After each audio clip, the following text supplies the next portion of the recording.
This one's also a really fun question. Who is the 2019 Fighter of the Year? There are a couple guys that are up for it. There's a couple guys that I know you're going to want to throw in the conversation. No, There's guys you know that I want to throw in the conversation, but I want to hear who's your 2019 Fighter. Okay, if you think it's John Jones or Khabib, like one, John Jones hasn't been tested. It's Two, not. Khabib has only fought one time. Henry Cejudo is the guy that I was thinking, because he's totally in that conversation. He's been talked about for the whole this entire time. Henry Cejudo has totally been in talks of 2019 Fighter of the Year, but because of Jorge Masvidal's win on Saturday, it is absolutely between Israel Adesanya and Jorge Masvidal. And I think at the end of the day, it's Jorge Masvidal who has, the upper hand.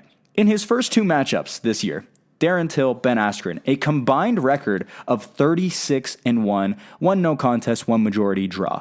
But Darren Till and Ben Askren's combined record was something that if you match that up against a Jorge Masvidal and said, hey, who do you have in this fight? Nobody would have picked Jorge Masvidal. Nobody would have imagined the crazy knockout win against Darren Till. Nobody in the world would have guessed a 5-second flying knee knockout against an undefeated Ben Askren who was super hyped coming off of a Robbie Lawler win. Jorge Masvidal has mauled every single dude he has faced because even though he didn't knock him out, Nate Diaz has one of the craziest chins in UFC history. Jorge Masvidal has all three of those rounds, Jorge Masvidal won that fight. And although he didn't knock him out, he shut the lights out on him. He shut the lights out for a split second. In that early first round? That up kick? Yes. That sent Nate Diaz to the floor? Yes. Nate Diaz had to collect his thoughts after that. No, sure. 100%. So not only that, but then you take Israel Adesanya, who beat an older Silva. He beat Gastelum, which was a great fight. And then he ran through Robert Whittaker, who hadn't fought in over a year, who clearly had a little bit of ring rust. And so I've got to give it to Jorge Masvidal. And because of that, I think Jorge Masvidal is now, which is unbelievable to think, but just in the year of 2019, Jorge Masvidal has put himself into a higher category, a clout category, as I would say, with Conor McGregor, Khabib Nurmagomedov, Nate Diaz, and now Jorge Masvidal. Those are the four biggest stars in MMA. And Khabib and Nate are those two big stars because their name is linked to Conor McGregor. Jorge Masvidal did that all by himself, which is why I pick him as the 2019 Fighter of the Year. You just said everything that I wanted to say, so thanks a lot. I'll get to save some breath, which is good. I've been coughing all over the show, but no, I really do appreciate you making all those words sound more eloquent than I probably could have. So that's a good thing. But no, here you go. Here's my Fighters of the Year. Not just one. I don't have one.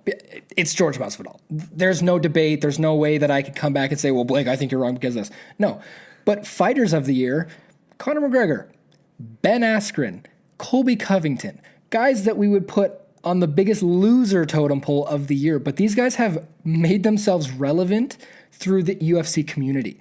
If you cannot get on at least our Instagram Explore page without seeing something about Ben Askren, something about Conor McGregor, something about Colby Covington, these three guys have made themselves probably just as relevant as George Masvidal without fighting. Colby Covington obviously had an incredible year, but through trash talk, through tweets, through being funny, Ben Askren had a terrible year. He's talking about retiring after 3 fights in the UFC when he was arguably the most hyped up man to enter the sport. And he's talking about retirement. But these three guys have had 3 of the most impactful years on the UFC. If you go watch anything on a UFC Explore page or MMA Explore page about memes, about big argumentative topics, about who we're the most excited to see fight, it's these 3 guys. And they're not really doing anything. Colby Covington is doing all of this with his trash talk, with his super controversial wardrobe, with the things that he says. I've never seen anyone be booed more. I don't even think Chael Sonnen was booed this much when he went to Brazil. No, not a chance. Chael went to Brazil and completely belligerently was disrespectful to the people there. He was not booed nearly as much as the People's Champ was booed in his own home country. Mind-blowing. So whether he's winning fights or losing fights, whether he's Conor McGregor, Ben Askren, Colby Covington, it doesn't matter. These guys are talking their way up to the top of each of their divisions and in my opinion, Fighters of the Year without fighting.